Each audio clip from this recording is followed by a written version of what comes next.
Students, എഡ്യൂപ്ലസിൻ്റെ ഇന്നത്തെ ഈ ഒരു ക്ലാസ്സിൽ നിങ്ങൾക്ക് ഒരു എക്സാം പോയിൻ്റ് ഓഫ് വ്യൂവിൽ അല്ലെങ്കിൽ എക്സാം എങ്ങനെ അറ്റൻഡ് ചെയ്യണമെന്ന് പറഞ്ഞു തരുന്നൊരു വീഡിയോ ആണ്. അപ്പം നമ്മളിപ്പം ഒരു എക്സാമിനെ അപ്രോച്ച് ചെയ്യുമ്പം ആദ്യമായിട്ട് ശ്രദ്ധിക്കേണ്ട ഒരു കാര്യം, ബി കോൺഫിഡൻറ്റ്. ഓവർ കോൺഫിഡൻറ്റ് പറ്റത്തില്ല, എന്നാലും കോൺഫിഡൻ്റ് ആയിരിക്കാം. ഇതുവരെ നിങ്ങൾ പഠിച്ചില്ല എന്നല്ല നമ്മൾ ചോദിക്കുന്നത്. ഇനിയുള്ള ഡേയ്സിൽ എന്തൊക്കെ കാര്യങ്ങൾ ചെയ്ത് കഴിഞ്ഞാൽ നിങ്ങൾക്ക് ഫൈനൽ എക്സാമിന് നല്ല മാർക്ക് സ്കോർ ചെയ്യാൻ കഴിയും, അതാണ് നമ്മളിവിടെ നോക്കുന്നത്. അതാണ് എങ്ങനെ NAOS എക്സാമിന് നല്ല മാർക്ക് വാങ്ങുക എന്ന് പറഞ്ഞിട്ട് നമ്മൾ ഈ ഒരു വീഡിയോ നിങ്ങൾക്ക് അയച്ചു തരുന്നത്. അപ്പം ചെറിയ ട്രിക്സും ടിപ്സും യൂസ് ചെയ്യുമ്പോൾ തന്നെ നിങ്ങൾക്ക് പാസ്സാവാനുള്ള മാർക്ക് ഏൺ ചെയ്യാൻ പറ്റുന്നതായിരിക്കും. പിന്നെ നല്ല പ്രോപ്പറായിട്ടുള്ള ചിട്ടയോടുള്ള പഠനത്തോടു കൂടി തന്നെ നല്ല ഹൈ ഗ്രേഡ്സും ഇതിലൂടെ നേടിയെടുക്കാൻ പറ്റും കേട്ടോ. അപ്പം ഞാൻ ക്ലാസ് ദീർഘിപ്പിക്കുന്നില്ല, ചെറിയൊരു ക്ലാസ്സാണിത് വരുന്നത്. അപ്പം നമ്മൾ ക്ലാരിഫൈ ചെയ്യാൻ എങ്ങനെയൊക്കെ ഫൈനൽ എക്സാമിൻ്റെ പാറ്റേൺ വരുന്നത്, എവിടെ നിന്നൊക്കെ എന്തൊക്കെ കാര്യങ്ങളാണ് ശ്രദ്ധിക്കേണ്ടതൊക്കെയാണ് ഇന്നത്തെ ഈ ഒരു വീഡിയോയിൽ ഡിസ്കസ് ചെയ്യുന്നത്. അപ്പോൾ ഫസ്റ്റ് തിങ് നിങ്ങളുടെ മൈൻഡിൽ വരേണ്ടത്, ട്രൈ ടു സ്റ്റേ പോസിറ്റീവായിട്ട് നിൽക്കുക. ടെൻഷനൊന്നും വേണ്ട. നല്ല ഈസി എക്സാമാണ്, നല്ല മാർക്ക് സ്കോർ ചെയ്യാൻ പറ്റും. ചെറിയ രീതിയിൽ ഞാൻ പറയുന്ന ഈ പോലെ റിവിഷൻ ക്ലാസ്സും മറ്റുമൊക്കെ അറ്റൻഡ് ചെയ്ത് പോയി കഴിഞ്ഞാൽ തന്നെ നല്ല ഗ്രേഡ്സ് വാങ്ങാൻ പറ്റുന്നതായിരിക്കും കേട്ടോ. ഇനി നമ്മുടെ ഒരു എക്സാം പാറ്റേൺ നിങ്ങൾ അറിഞ്ഞിരിക്കേണ്ടതായിട്ട് വരുന്നുണ്ട്. ഓരോ സബ്ജക്റ്റിനും 100 മാർക്കാണ് വരുന്നത്. ടോട്ടൽ 100 മാർക്കിലായിരിക്കും നിങ്ങൾക്ക് ക്വസ്റ്റ്യൻ ഉണ്ടാകുന്നത്. ക്വസ്റ്റ്യൻ അല്ല, ഓരോ സബ്ജക്റ്റിനും 100 മാർക്കായിരിക്കും ഉണ്ടാകുന്നത്. അതിൽ നിങ്ങൾ എഴുത്ത് പരീക്ഷയ്ക്ക് ചോദിക്കുന്ന ക്വസ്റ്റ്യൻസിന് വരുന്ന മാർക്ക് എന്ന് വെച്ച് കഴിഞ്ഞാൽ 80 മാർക്കാണ്.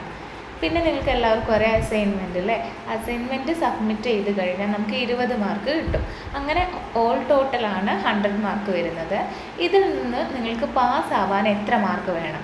നമ്മൾ 100%-ൽ 33% നിങ്ങൾക്ക് പാസ്സാവാനായിട്ട് വേണ്ടത്. ഇതിൽ തിയറി എക്സാമിന് നിങ്ങൾ എഴുതി മാത്രം വാങ്ങേണ്ടത് 26 മാർക്ക്. 26 അല്ലെങ്കിൽ 27 മാർക്കോളം നിങ്ങൾ എഴുതി നിർബന്ധമായിട്ടും വാങ്ങണം. പിന്നെ നമ്മൾ സബ്മിറ്റ് ചെയ്യുന്ന അസൈൻമെൻറ്റിൽ നിന്ന് ഒരു 7 മാർക്കും കൂടെ പാസ്സാവാൻ വേണ്ടിയിട്ട് എടുക്കും. അങ്ങനെ 33% ആയാലും മാത്രമേ നിങ്ങൾക്ക് ഫൈനൽ എക്സാമിന് പാസ് മാർക്ക് കിട്ടത്തുള്ളൂ കേട്ടോ. ദെൻ നിങ്ങൾ അതിൽ കൂടുതൽ മാർക്ക് സ്കോർ ചെയ്യാന്നുണ്ടെങ്കിൽ അത് പ്ലസ് പിന്നെ ബാക്കി എത്ര മാർക്കാണോ ഓരോ സബ്ജക്റ്റിനും അസൈൻമെൻറ്റിനും ടീച്ചേഴ്സ് നിങ്ങൾക്ക് ഇട്ട് തരുന്നത്, ആ ഒരു മാർക്കും കൂടെ ആഡ് ചെയ്തിട്ടായിരിക്കും ആ ഒരു പർട്ടിക്കുലർ സബ്ജക്റ്റിൻ്റെ മാർക്ക് ഫൈനലൈസ് ചെയ്യുന്നത് കേട്ടോ. അപ്പോൾ ഇതാണ് മാർക്കിംഗ് സിസ്റ്റം വരുന്നത്.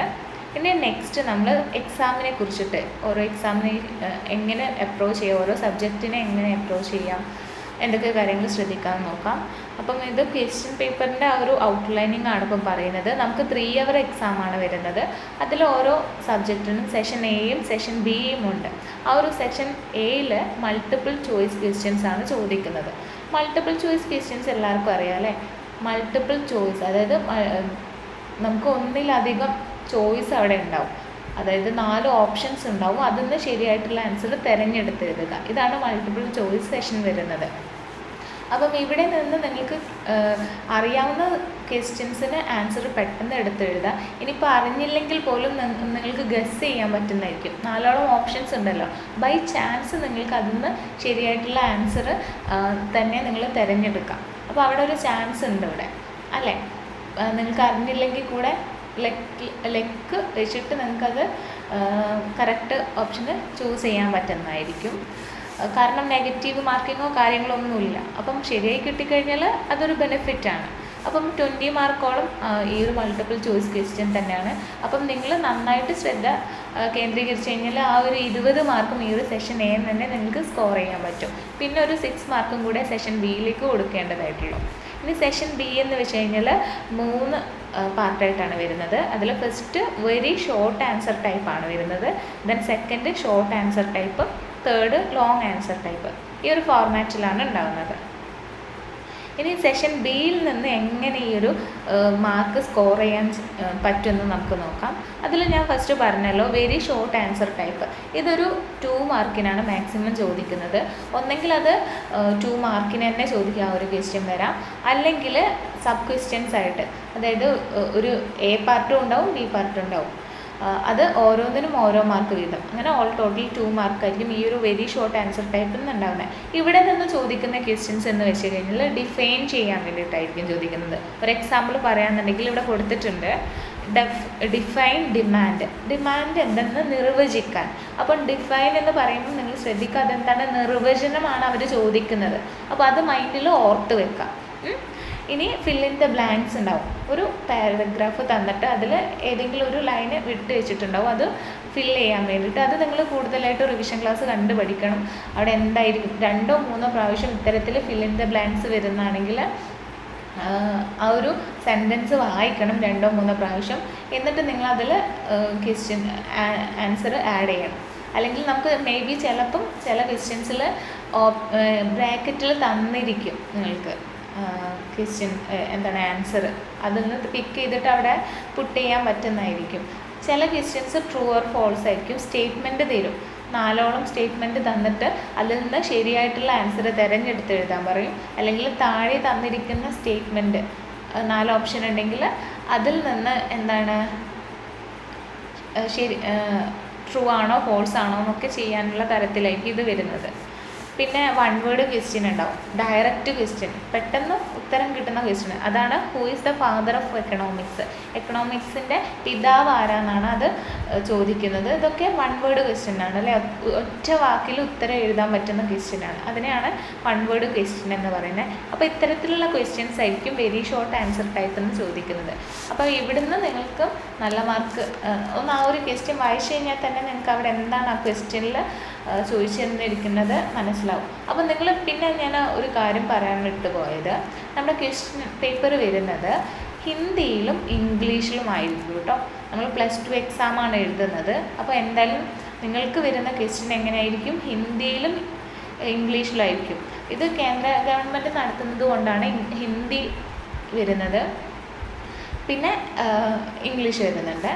അതർ ലാംഗ്വേജസും ഉണ്ട്, പക്ഷേ നമുക്ക് മലയാളം ഓപ്ഷന് അവൈലബിൾ അല്ല +2 എഴുതുമ്പോൾ. അപ്പോൾ ഇംഗ്ലീഷാണ് നമ്മൾ ചൂസ് ചെയ്യുന്നത്. പക്ഷേ നമ്മൾ മലയാളികളായതുകൊണ്ട് തന്നെ നമുക്ക് എക്സാം എങ്ങനെ മലയാളത്തിൽ എഴുതാം. ക്വസ്റ്റ്യൻസ് മാത്രമേ ഇംഗ്ലീഷിലുണ്ടാവുള്ളൂ, മലയാളത്തിൽ എഴുതാം. അപ്പം പലർക്കും ഉണ്ടാകുന്നൊരു ഡൗട്ടാണ്, ക്വസ്റ്റ്യൻ വായിച്ചു കഴിഞ്ഞാൽ മനസ്സിലാവുമോ, ക്ലാസ്സസൊക്കെ വരുന്നത് മലയാളത്തിലാണല്ലോ, അപ്പം എഴുതി കഴിഞ്ഞാൽ നമുക്ക് നന്നായിട്ട് മാർക്ക് സ്കോർ ചെയ്യാൻ പറ്റുമോ എന്ന്.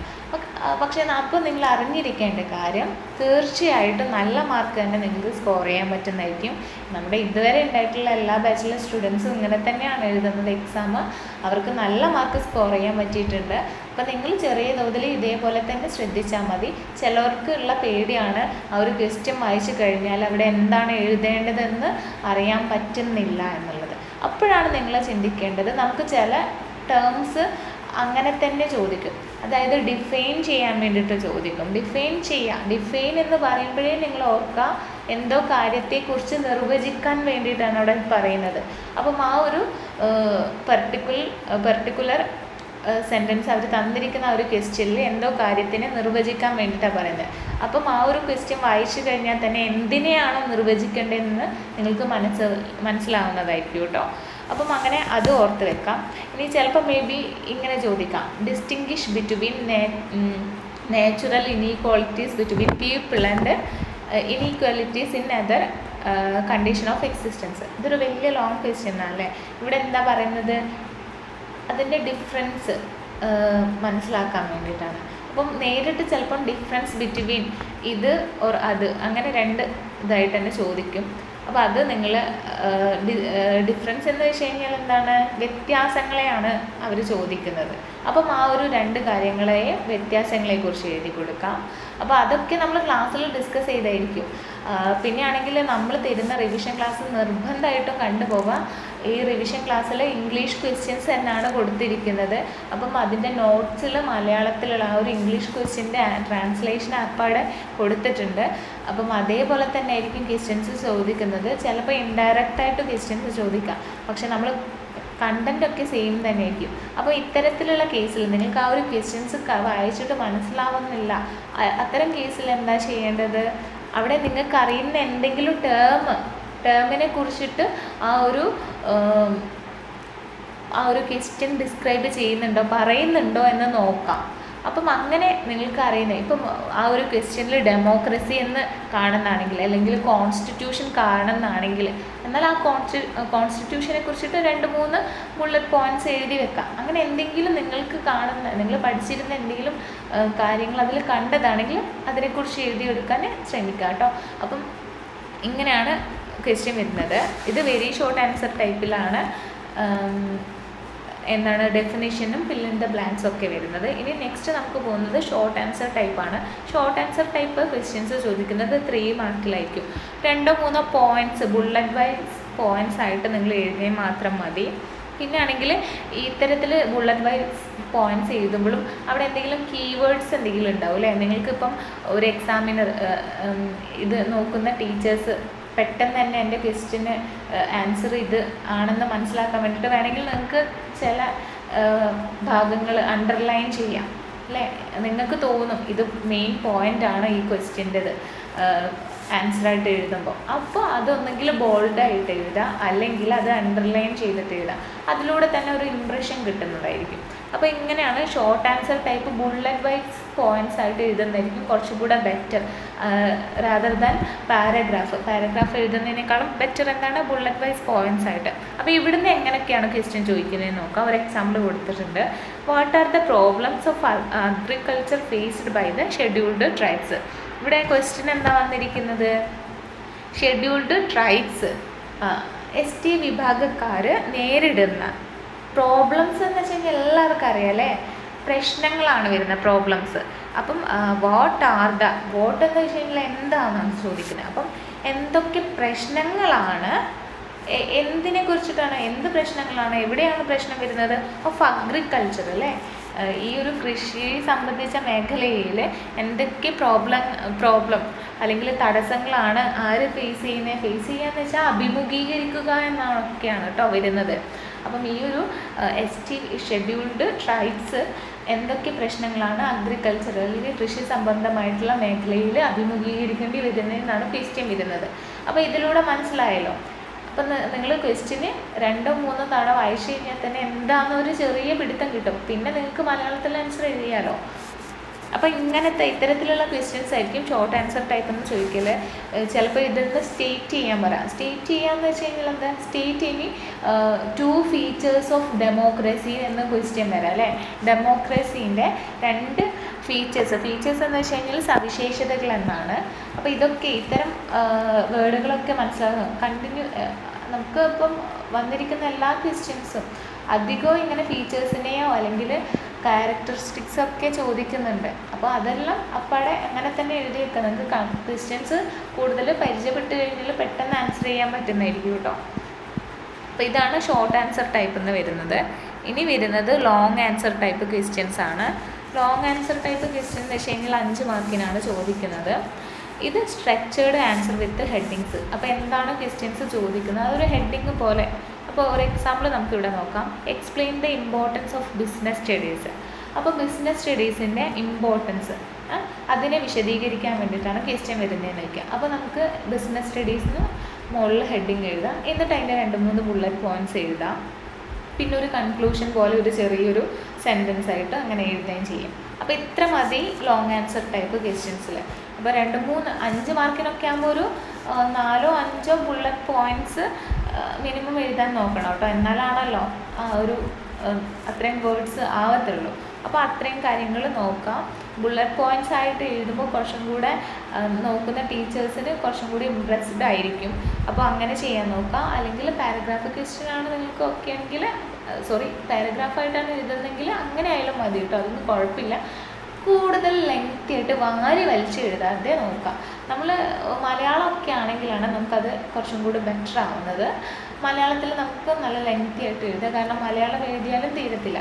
ഇത്തരത്തിൽ സബ്ജക്റ്റ് ഓറിയൻറ്റഡ് ആയിട്ടുള്ള വിഷയങ്ങളിലൊക്കെ എന്താണ് അത് ബുള്ളറ്റ് വൈസ് പോയിൻറ്റ്സ് ആയിരിക്കും കുറച്ചുകൂടി മോർ ഇമ്പാക്റ്റ് കൊടുക്കുന്നത്. അപ്പോൾ അത് ശ്രദ്ധിക്കുക നിങ്ങൾ.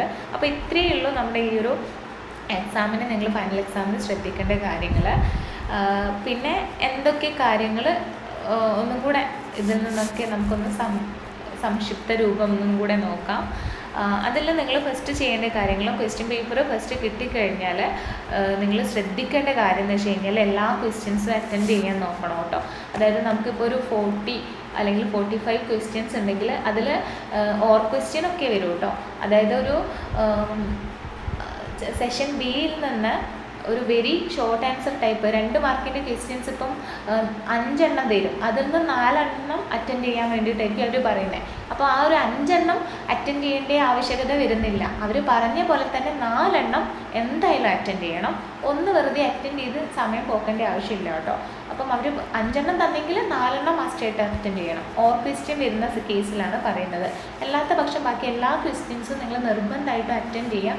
എന്തെങ്കിലും ചെറിയ കാര്യങ്ങൾ തന്നെ നിങ്ങൾ എഴുതിയിട്ടാൽ തന്നെ അത് മാർക്കിന് അല്ലേ, നമുക്ക് പാസ്സാവാനുള്ള മാർക്കിന് അത് പ്രതിഫലിച്ചേക്കാം. അതുകൊണ്ട് ക്വസ്റ്റ്യൻസ് നിർബന്ധമായിട്ടും അറിയില്ലെങ്കിൽ പോലും ചിലത് എന്തായാലും ക്വസ്റ്റ്യൻസ് അറ്റൻഡ് ചെയ്യാൻ നോക്കുക. എന്തെങ്കിലും ചെറിയ കാര്യങ്ങൾ പോയിൻ്റായിട്ട് എഴുതാൻ നോക്കുക.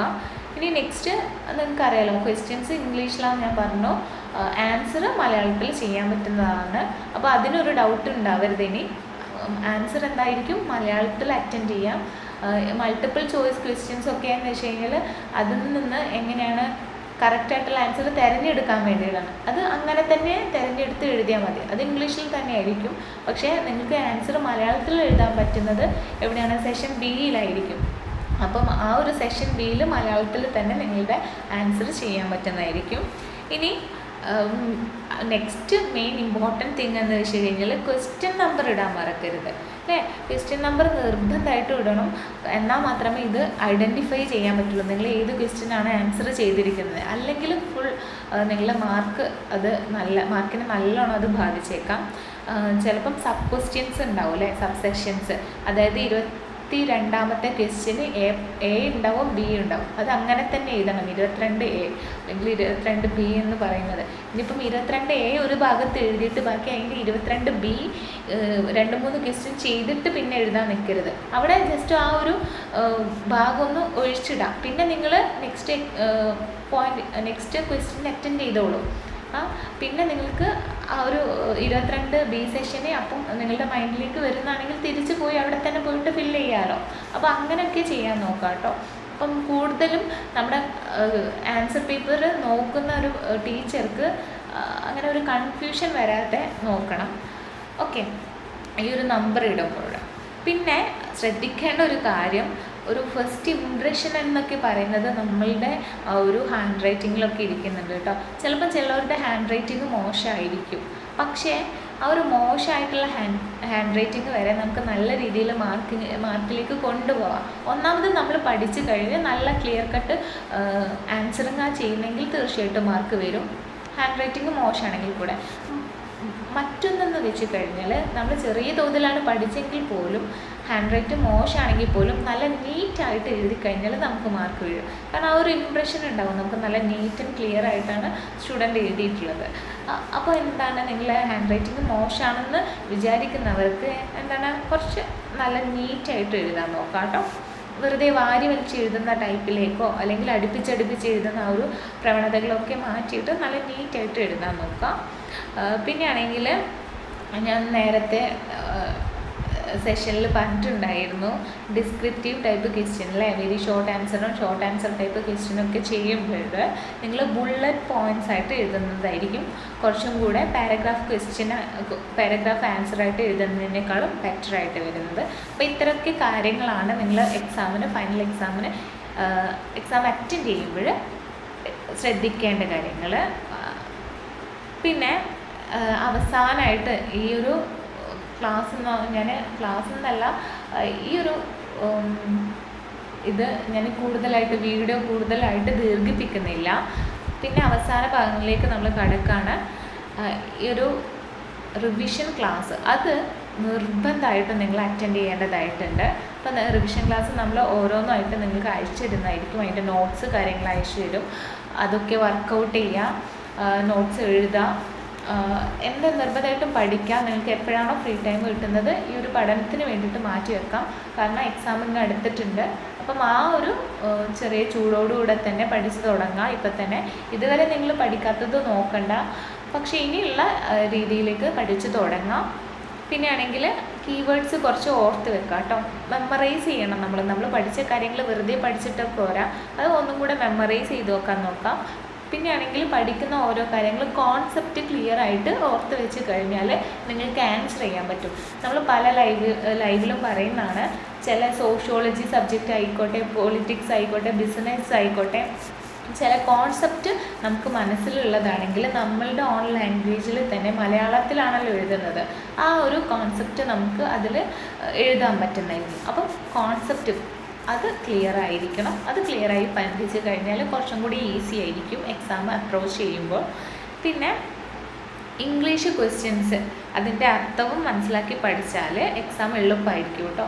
ഞാൻ പറഞ്ഞല്ലോ, ഡിഫൈൻ ചെയ്യുക, അല്ലെങ്കിൽ സ്റ്റേറ്റ് ചെയ്യുക, ഡിസ്റ്റിങ്വിഷ് ചെയ്യുക, ഡിഫറൻസ് ബിറ്റ്വീൻ, സിമിലാരിറ്റീസ്. ഈ ഡിഫറൻസ് എന്ന് വെച്ച് കഴിഞ്ഞാൽ വ്യത്യാസം, സിമിലാരിറ്റീസ് എന്ന് വെച്ച് കഴിഞ്ഞാൽ എന്താണ്, സാമ്യതകളെ കുറിച്ചിട്ടാണ് ചോദിക്കുന്നത്. പിന്നെ ആണെങ്കിൽ ഡിഫൈൻ ചെയ്യാന്ന് വെച്ചാൽ നിർവചിക്കുക. ഇതൊക്കെ എപ്പോഴും ചോദിക്കുന്ന ഇതാണ്. അപ്പോൾ എന്തോ കാര്യങ്ങളെ കുറിച്ചിട്ടാണ് ഇത് ചോദിക്കുന്നത് അല്ലേ. പിന്നെ ഫീച്ചേഴ്സ് എഴുതാൻ പറഞ്ഞു കഴിഞ്ഞാൽ എൻ്റെ സവിശേഷതകൾ കാര്യങ്ങളെ കുറിച്ചിട്ടാണ്. അപ്പോൾ ഇത്തരത്തിലുള്ള ക്വസ്റ്റ്യൻസൊക്കെ കണ്ടു പഠിച്ചു കഴിഞ്ഞാൽ നിങ്ങൾക്കത് കൂടുതൽ മുതൽക്കൂട്ടാവും. നമ്മൾ തരുന്ന റിവിഷൻ ക്ലാസ്സിലും ഇംഗ്ലീഷ് ക്വസ്റ്റ്യനും ഉണ്ടാവും, അതിൻ്റെ ട്രാൻസ്ലേഷൻ മലയാളത്തിലുണ്ടാവും. അപ്പോൾ ആ ഒരു ഇംഗ്ലീഷ് ക്വസ്റ്റ്യൻസ് എന്തായാലും നിർബന്ധമായിട്ട് അത് വായിക്കണം. ആ ഒരു ക്വസ്റ്റ്യൻ വായിച്ചു കഴിഞ്ഞാൽ നിങ്ങൾക്ക് അതിൻ്റെ ആൻസർ എഴുതാനുള്ളത് മനസ്സിലാകത്തുള്ളൂ. അപ്പോൾ അതും ശ്രദ്ധിക്കാം. ഇത്രയും കാര്യങ്ങൾ കൂടെ നിങ്ങൾ ശ്രദ്ധിച്ചു കഴിഞ്ഞാൽ മാത്രം മതി, നിങ്ങൾക്ക് പാസ്സാവാനുള്ള മാർക്ക് എന്തായാലും കിട്ടും. പിന്നെ നിങ്ങൾ അതിൻ്റെ കൂടെ തന്നെ നമ്മൾ തരുന്ന റിവിഷൻ ക്ലാസ്സും മറ്റും പഠിക്കുന്നതാണെങ്കിൽ തീർച്ചയായിട്ടും പാസ് മാർക്കിനേക്കാൾ അധികം നമുക്കൊരു ഹാഫ് ഓഫ് ഒരു 100%-ൽ 50%-ഓളം നിങ്ങൾക്ക് അറ്റൈൻ ചെയ്യാൻ പറ്റുന്നത് നമ്മൾ ഉറപ്പ് തരാണ്. അപ്പോൾ ഇത്തരം കാര്യങ്ങളൊക്കെ നിങ്ങൾ ചെയ്ത് കഴിഞ്ഞാൽ മാത്രം മതി. എനിവേ ഞാൻ എൻ്റെ ക്ലാസ് വൈൻഡപ്പ് ചെയ്യാണ്. Thank you.